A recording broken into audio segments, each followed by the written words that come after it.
В това видео ще ви запознаем с вертикализираща акумулаторна инвалидна количка KY139, която можете да получите напълно безплатно, с финансиране по проект Предоставяне на помощни средства за хората с трайни увреждания на Министерството на труда и социалната политика.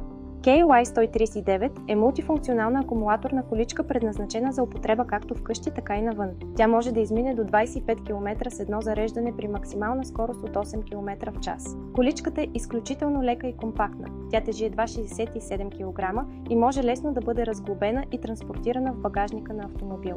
Вертикализиращата й функция е изключително удобна и позволява на ползвателя не само лесно и удобно да достига високи шкафове и предмети, а също така да води разговор на едно ниво със стоящ прав човек. Тази количка предлага регулируема височина на облегалката, което спомага за оптималния комфорт на ползватели с различна височина.